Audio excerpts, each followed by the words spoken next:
إن الحمد لله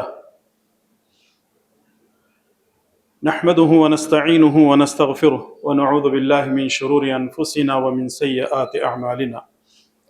من يهده الله فلا مضل له ومن يضلله فلا هادي له، وأشهد أن لا إله إلا الله وحده لا شريك له، وأشهد أن محمدا عبده ورسوله. أما بعد، فإن خير الحديث كتاب الله، وخير الهدي هدي محمد صلى الله عليه وسلم، وشر الأمور محدثاتها، وكل محدثة بدعة، وكل بدعة ضلالة، وكل ضلالة في النار.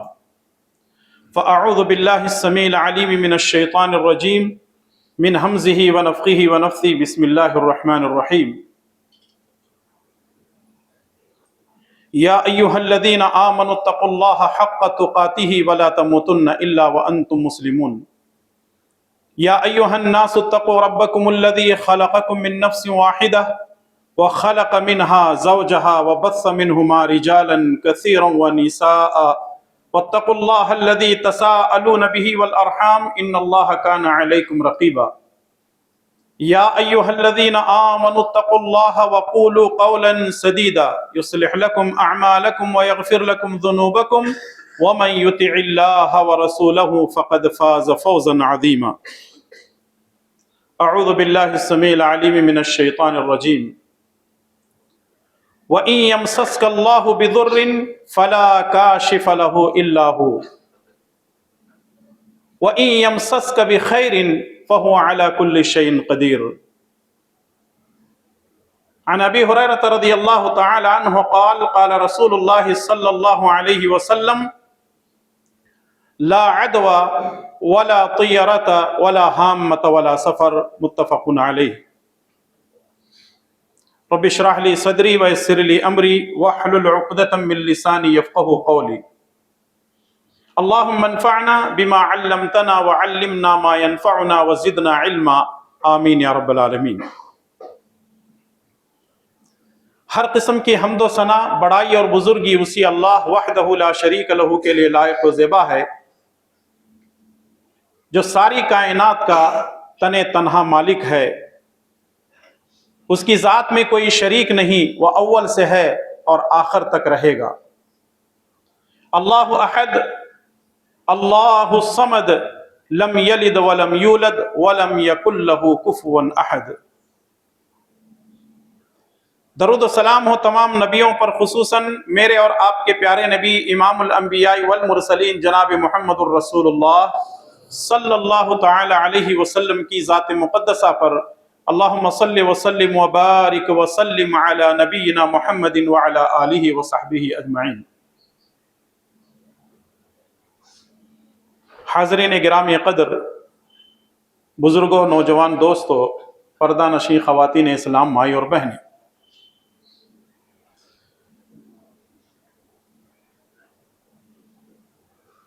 خطبہ مسنونہ کے بعد سورہ انعام سے آیت نمبر 17 میں نے آپ کے سامنے تلاوت کی ہے. اللہ سبحانہ و تعالی کا فرمان ہے: وَإِن يَمْسَسْكَ اللَّهُ بِضُرٍّ فَلَا كَاشِفَ لَهُ إِلَّا هُوَ. اگر تمہیں کوئی تکلیف پہنچے تو اللہ کے سوا کوئی تمہاری تکلیف کو دور کرنے والا نہیں ہے.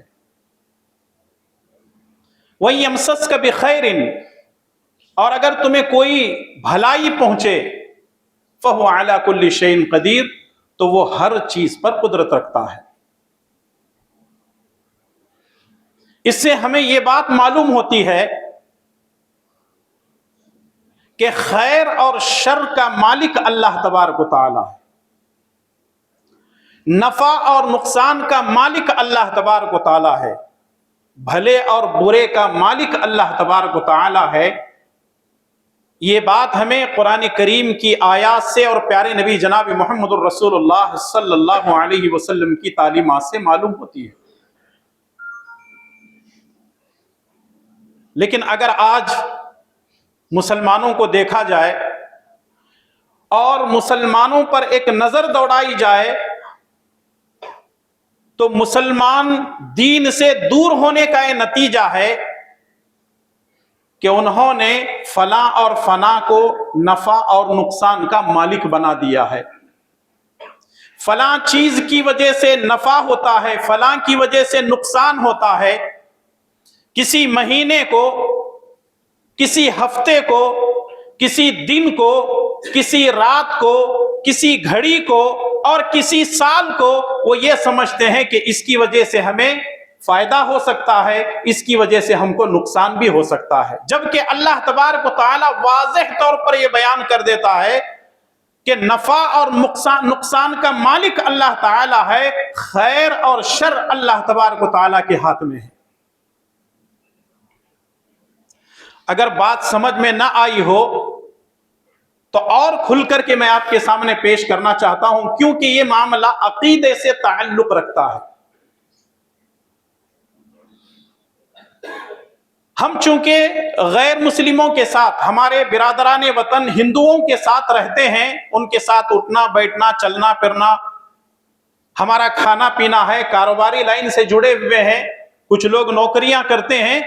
بجائے اس کے کہ ہم اسلامی عقائد کو ان کے سامنے پیش کریں، اسلام کی دعوت کو ان کے سامنے پیش کریں، عاریتاً ہم ان کے عقیدے کو لے کر اپنی زندگی گزارتے ہیں. اور ایک وقت ایسا آتا ہے کہ اسی چیز کو ایک مسلمان جو کہ غیروں کی ہے دین اور اسلام سمجھ کر کے اپنی زندگی گزارتا ہے. جبکہ عمل سے پہلے عقیدہ ہے. اگر عقیدہ درست ہے تو عمل بھی درست ہوگا، لیکن اگر آدمی کا عقیدہ ہی درست نہ ہو، چاہے وہ 5 وقتہ نمازوں کے ساتھ تہجد گزار بھی کیوں نہ ہو، اللہ تبارک و تعالیٰ اس کی ساری نیکیوں کے اس کے منہ پر مار دے گا. فَلَا نُقِيمُ لَهُمْ يَوْمَ الْقِيَامَةِ وَزَنًا. قیامت کے دن اس کی نیکیوں کی کوئی حیثیت اور کوئی اوقات نہیں ہوگی.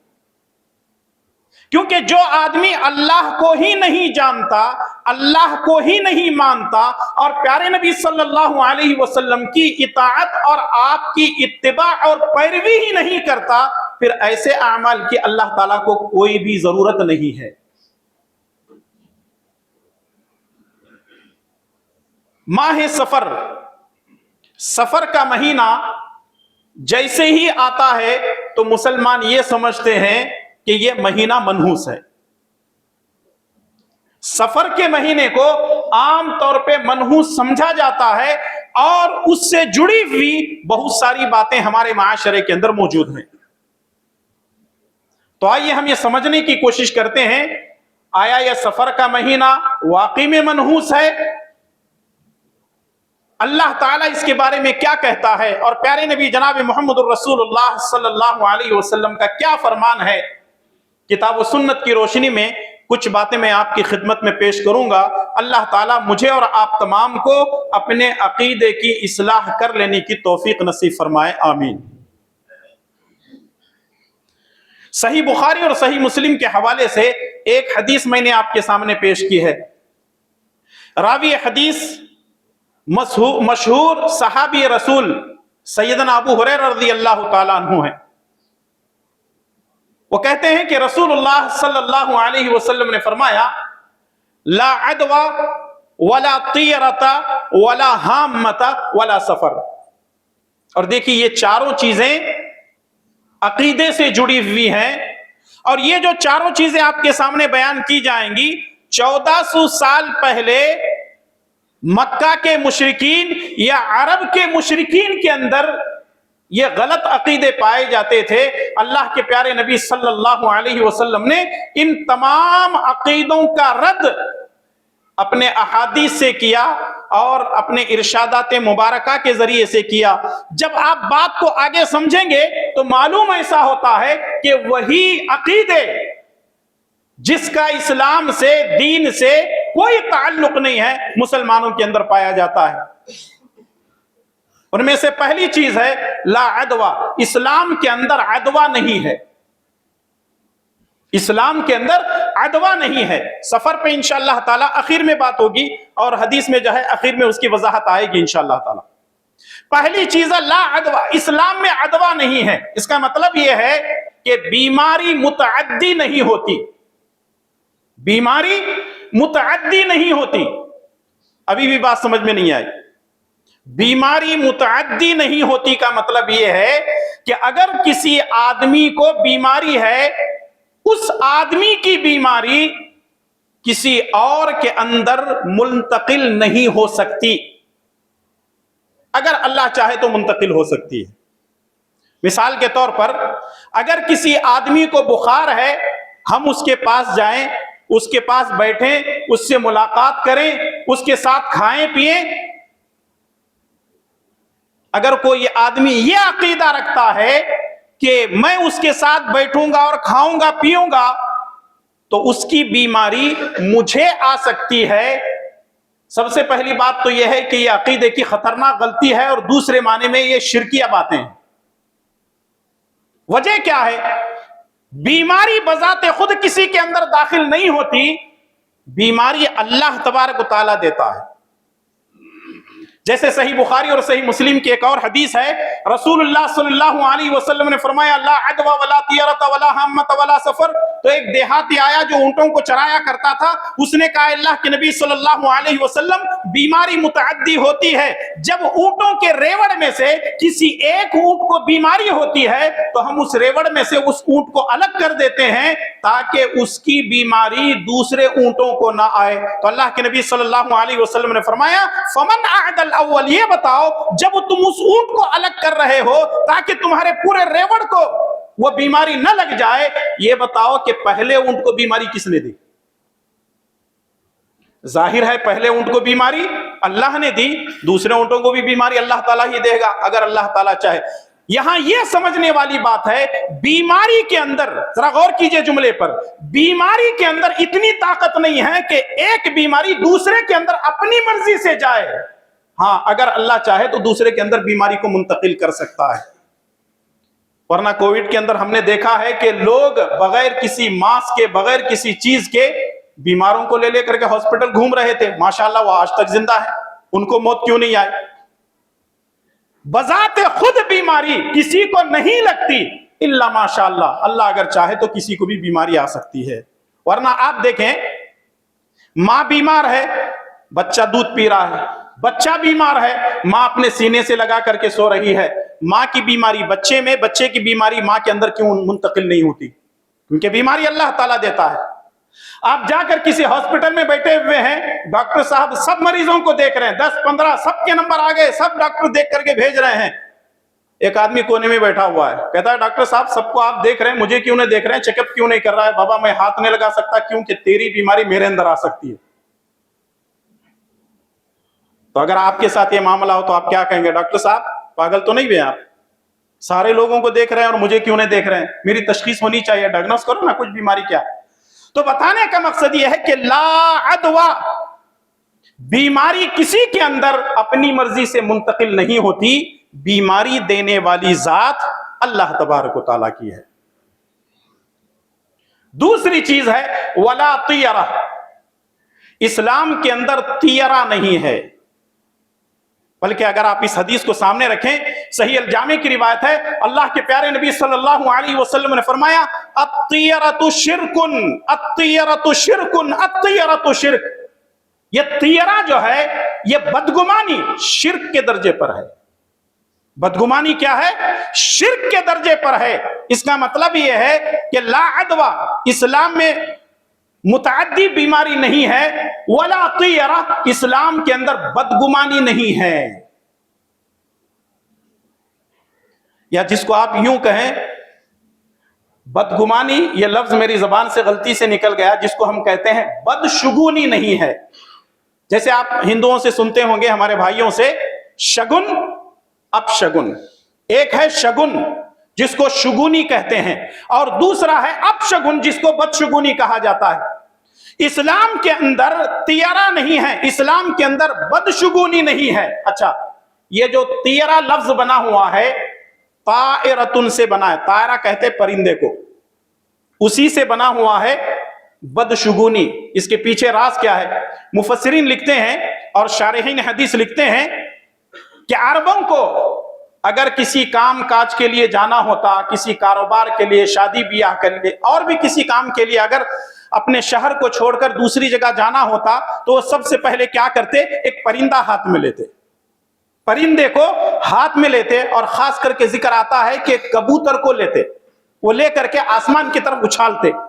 اگر وہ رائٹ سائڈ میں جاتا تو وہ لوگ شگن لیتے تھے کہ اب مجھے جانا ہے، اور اگر وہ لیفٹ سائڈ میں جاتا تو اب شگن لیتے تھے کہ اب مجھے نہیں جانا ہے، وہ کام سے رک جاتے تھے۔ اس کا مطلب یہ ہے کہ اسلام نے آ کر ان تمام غلط عقائد کو روکا اور توڑ دیا ان عقیدوں کو، اور کہا کہ اسلام کے اندر بدشگونی نہیں ہے، اسلام کے اندر صرف جو ہے شگن ہے، اسلام ان تمام چیزوں کی اجازت نہیں دیتا ہے۔ لیکن آج ہمارے معاشرے کے اندر ایسی چیزیں موجود ہیں۔ قرآن کریم کے اندر انبیاء علیہ السلام کا ذکر اللہ تعالیٰ نے کیا ہے، جیسے حضرت صالح علیہ السلام کی قوم، حضرت موسیٰ علیہ السلام کی قوم، اور سورہ یاسین کے اندر بھی اللہ تبارک و تعالیٰ نے بیان فرمایا ہے، قالوا انا تطیرنا بکم، ہم آپ کو منحوس سمجھتے ہیں، یعنی وہ نبیوں کو بدشگونی لے کر کے یہ سمجھتے تھے کہ یہ جو نبی ہیں یہ منحوس ہیں، اور یہ کہتے تھے کہ تمہاری وجہ سے بارش نہیں ہو رہی، جب سے تم نے ہمارے بتوں کو برا بھلا کہنا شروع کیا ہے، ہمارے پاس سے خیر نام کی چیز ختم ہو گئی ہے، تمہاری نحوست کی وجہ سے سارا مسئلہ ہے۔ اب لوگ ایک چیز سے دوسری چیز نکالتے ہیں۔ یاد رکھیے اسلام کے اندر بدشگونی نہیں ہے، اسلام کے اندر بدشگونی نہیں ہے۔ مثال کے طور پر اس کو سمجھنے کے لیے میں آپ کو بتا دیتا ہوں، عام مثالیں جو سمجھ میں آ سکتی ہیں وہ یہ ہے، ہمارے یہاں مشہور ہے، کیا ہے؟ اگر کوا کسی کے گھر پہ پکارتا ہے تو لوگ یہ شگن لیتے ہیں کہ مہمان آنے والے ہیں۔ یہ ہندوانہ عقیدہ ہے جو مسلمانوں کے اندر ہے۔ اور اگر کسی کے گھر پر بار بار الو آنے لگتا ہے، کسی کے گھر پر بار بار الو بیٹھتا ہے، تو اس سے بدشگونی لی جاتی ہے کہ اس گھر میں کوئی بڑا حادثہ ہونے والا ہے یا کوئی مرنے والے ہیں۔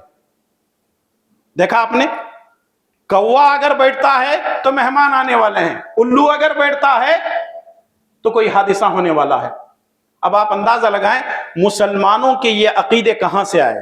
یہ عقیدہ نہ قرآن کے اندر ہے اور نہ پیارے نبی جناب محمد الرسول اللہ صلی اللہ علیہ وسلم نے اس چیز کو بیان کیا۔ اس سے بھی آگے اور بڑھے، اگر لڑکے کی شادی ہو گئی، بہو گھر میں آ گئی، عورتوں کا یہ عقیدہ جڑا ہوا ہے، اگر بہو گھر میں آ گئی، گھر میں آنے کے ہفتہ، 2 ہفتے، مہینے، 1.5 مہینے کے اندر گھر کے کسی چھوٹے بڑے کا انتقال ہو گیا، یوں سمجھو سسر مر گیا، اب ساس ساری زندگی وہ بہو کو تانا دیتی ہے، تو اب شگن ہے، تیرا پاؤں گن صحیح نہیں ہے جس کی وجہ سے میرا مرد مر گیا۔ اب ذرا اندازہ لگائیں، یہ عقیدے غیروں سے ہم نے لیے ہوئے ہیں، مسلمانوں کے اندر یہ عقیدے موجود ہیں۔ کوئی چاچا مر گیا، کوئی بھانجا مر گیا، کوئی بھتیجا مر گیا، گھر کے کوئی بڑے مر جاتے ہیں، ساری زندگی ساس تانا دیتی ہیں، نندیں تانا دیتی ہیں، تم آئے کیا آئے ہمارے گھر کے اندر، ہماری ماں مر گئی، ہمارا باپ مر گیا، ہمارا فلاں فلاں نقصان ہو گیا۔ یعنی شادی کر کے گھر میں آنے کی وجہ سے یہ سمجھتے ہیں کہ اس بہو کا آنا جو ہے ہمارے گھر میں خیر نہیں ہے بلکہ شر ہے۔ اور ظاہر ہے جب وہ لوگ پرندے کو جو ہے اڑاتے تھے، خیر اور شر لیتے تھے کہ اگر داہنے جانب اڑ گیا تو خیر ہے، بائیں جانب اڑ گیا تو شر ہے۔ اور یاد رکھیے اللہ تبارک و تعالیٰ انسانوں کی نیت کے مطابق کام کرتا ہے، اگر انسان کی نیت اچھی ہو تو خیر کے فیصلے ہوتے ہیں، اور اگر انسان کی نیت درست نہ ہو تو پھر اللہ تبارک و تعالیٰ شر کے فیصلے کرتا ہے۔ اس لیے ہمیشہ کہا جاتا ہے، اور اللہ کے نبی صلی اللہ علیہ وسلم صحابہ کرام کو تاکید کیا کرتے تھے، خیر کا معاملہ نہیں، آپ سفر کے لیے جا رہے ہیں، آپ سفر کے لیے جا رہے ہیں تو یہ ارادہ کر کے دعا پڑھ کے بیٹھیے کہ میں اللہ کے بھروسے پر یہاں سے نکل رہا ہوں، جا رہا ہوں، سفر کر کے واپس آؤں گا۔ اگر آپ کے دل میں شیطان یہ بات ڈال دیتا ہے اعوذ باللہ من الشیطان الرجیم پڑھ لیجئے، اور یہ ارادہ کر کے نکلیے کہ یہ سارا کا سارا جو سفر ہے یہ اللہ کی توفیق سے ہوگا، جو ہوگا دیکھا جائے۔ اگر آپ یہ کہتے ہیں پتہ نہیں کیا ہوتا، بارش ہوگی کہ نہیں ہوگی، بجلی آئے گی تو کیا ہو، یعنی آدمی جب بدگمانیاں کر کے نکلتا ہے، بدشگونی کے ساتھ نکلتا ہے، تو پھر اللہ تعالیٰ کے فیصلے ویسے ہی ہوتے ہیں جیسے انسان چاہتا ہے۔ تو اس لیے ہمیشہ یاد رکھیے. اور ہمارے یہاں حالات ایسے بھی ہیں, کاروباری لوگ نظر آ رہے ہیں مجھے, اگر سیدھی ہتھیلی اگر جو ہے سیدھے ہاتھ کی کھجلاتی ہے تو لوگ سمجھتے ہیں کہ پیسے آنے والے ہیں, اور اگر بائیں ہاتھ کی ہتھیلی کھجلاتی ہے تو لوگ سمجھتے ہیں پیسے جانے والے ہیں. اگر دائیں آنکھ پھڑپڑاتی ہے تو لوگ کہتے ہیں کہ مال آنے والا ہے, اور اگر بائیں آنکھ پھڑپڑاتی ہے تو لوگ سمجھتے ہیں کہ مال جانے والا ہے. اس سے بھی آگے بڑھیں, کچھ لوگ ایسے ہیں مغرب کے بعد پیسہ نہیں دیتے ہیں, کیوں؟ لکشمی ناراض ہو جائے گی. یہ مسلمانوں کے عقیدے ہیں, غیروں کے عقیدے تو چھوڑ دیجئے, ان سے ہمارا کوئی لینا دینا نہیں ہے. ہم لوگوں کو چاہیے تھا اسلام کے صحیح عقیدے ان کو بتا دیتے, لیکن ان کے عقیدوں کو لے کر ہم زندگی گزار رہے. ذرا سوچئے کس طریقے کے عقیدے لے کر مسلمان زندگی گزار رہے ہیں. لا عدوہ, بیماری متعدی نہیں ہوتی, ولا طیرۃ, اسلام کے اندر بدشگونی نہیں ہے. تیسری چیز ہے ولا حامہ, اسلام کے اندر حامہ بھی نہیں ہے. اصل میں حامہ کہتے ہیں الو کو, الو کو حامہ کہا جاتا ہے. اور غیر مسلموں کے پاس الو ایک منحوس پرندہ ہے.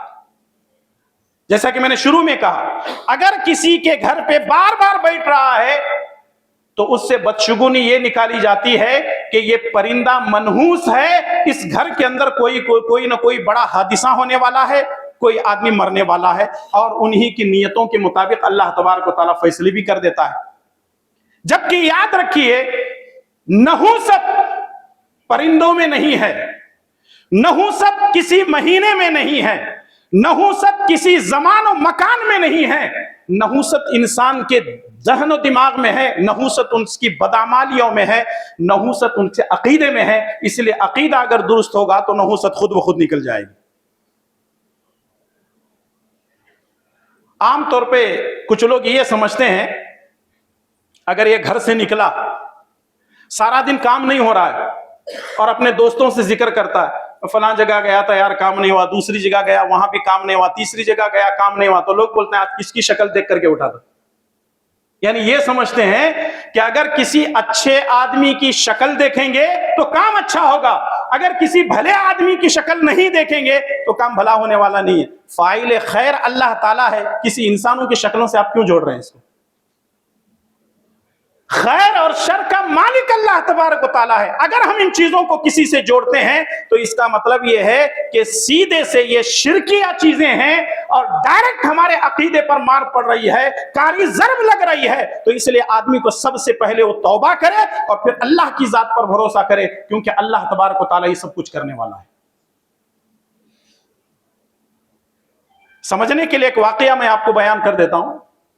بعض لوگوں نے ایسی کچھ مثالوں کے ذریعے سے سمجھانے کی کوشش کی جاتی ہے تاکہ بات اور جو ہے اس کے اندر پختگی آ جائے, حدیث کو سمجھنے میں آسانی ہو. ایک بادشاہ شکار پہ جا رہا تھا, راستے میں حجام مل گیا. عام طور پہ لوگ ہمارے ہاں حجام کو منحوس سمجھتے ہیں. راستے میں حجام مل گیا, بادشاہ نے کہا ابھی تجھے ملنا تھا, میں تو شکار کو جا رہا ہوں. وزیروں سے کہا کہ اس کو لے جاؤ گھر میں, اس کو لے جا کر کے جیل میں رکھو, پتہ نہیں اس کی نحوست کیا ہوگی. اگر مجھے شکار ہو گیا تو ٹھیک ہے, اس کو چھوڑ دیں گے, اگر شکار نہیں ہوا تو پھر آنے کے بعد اسی کا شکار کر لیں گے. لے کے جیل میں ڈال دیے بیچارے کو. ساری رات بادشاہ چکر کاٹتا رہا لیکن کوئی شکار نہیں ملا. بادشاہ کے دماغ میں یہی چیز تھی, مجھے منحوس ملا ہوا تھا وہ حجام جس کی وجہ سے جو ہے مجھے شکار نہیں ہوا ہے. گھر پہ گیا, آرام کیا, درباریوں کو بلایا, کہا اس حجام کو لے کے آؤ جو منحوس ہے. منحوس کو لایا گیا. اس حجام کو لانے کے بعد بادشاہ نے پوچھا آخری خواہش کیا ہے؟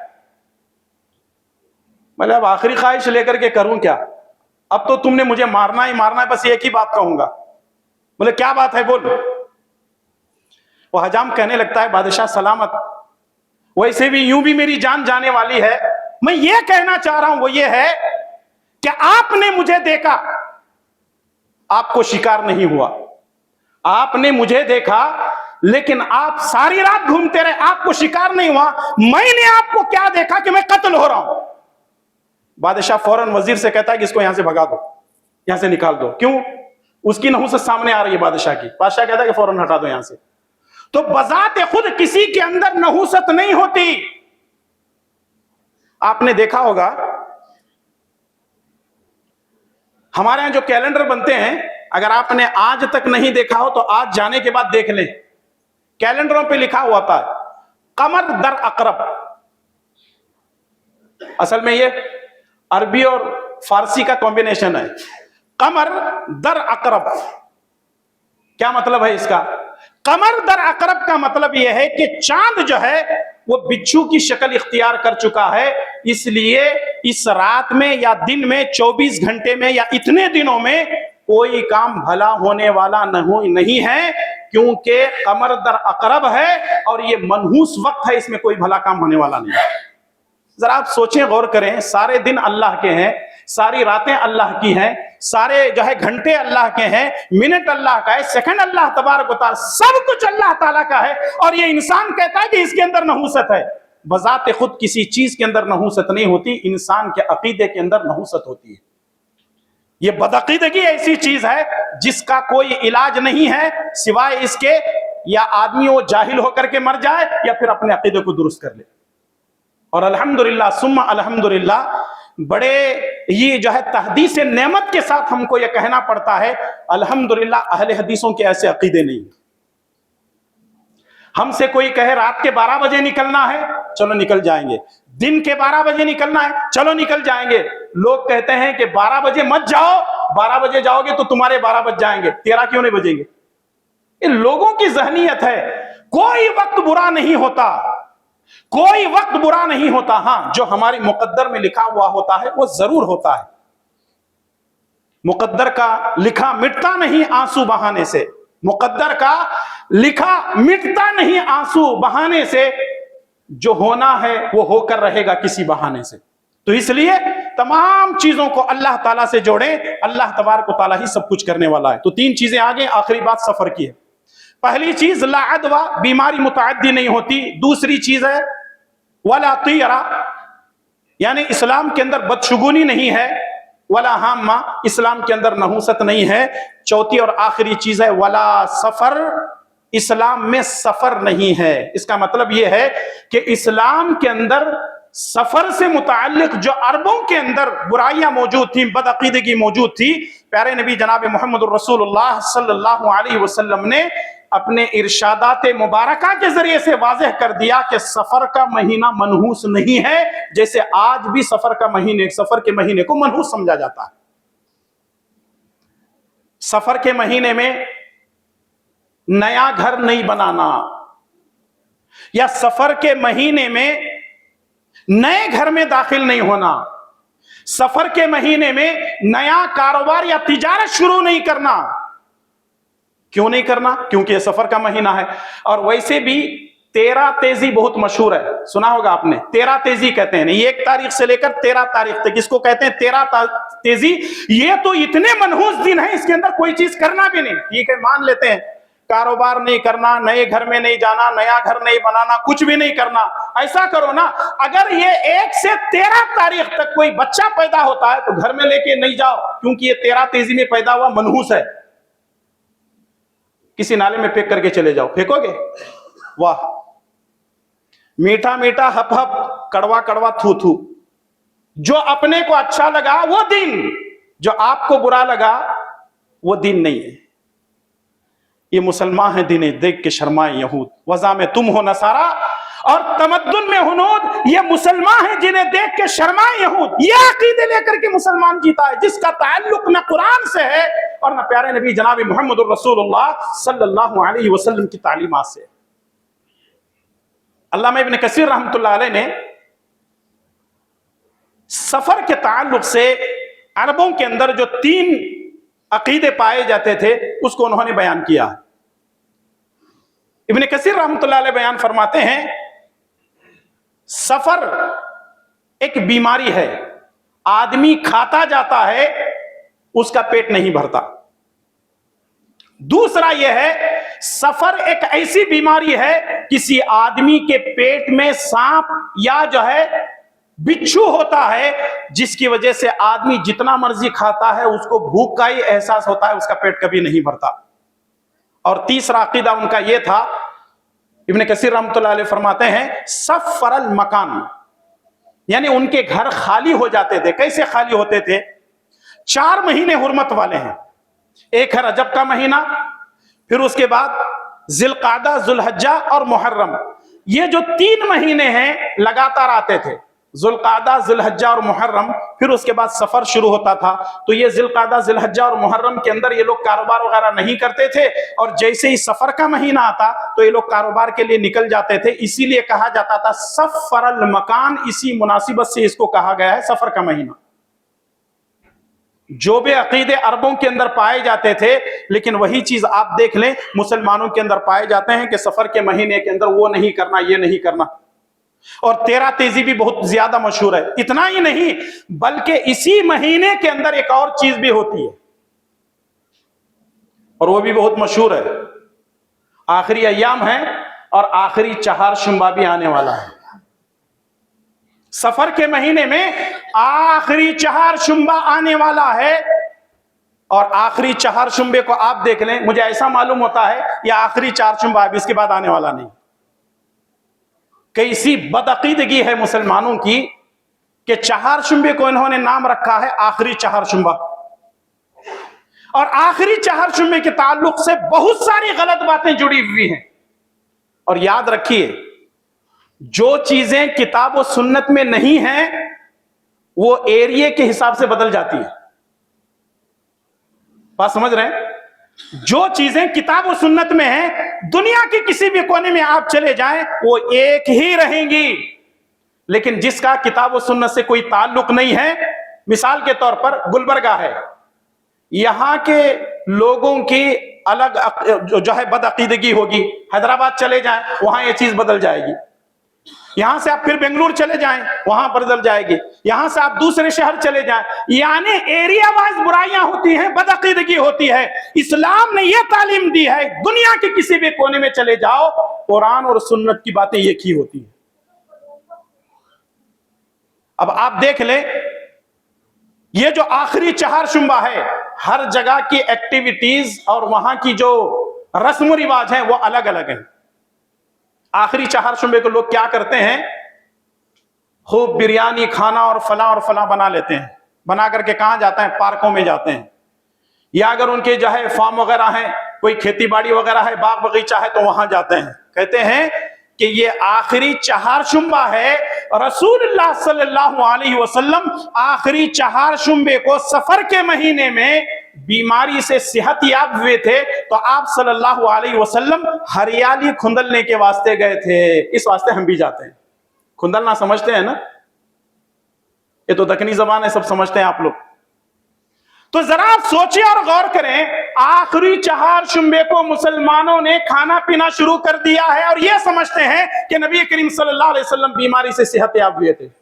ٹھیک ہے بھی مان لیتے ہیں، اس کا اصل عقیدہ کیا ہے معلوم ہے آپ کو؟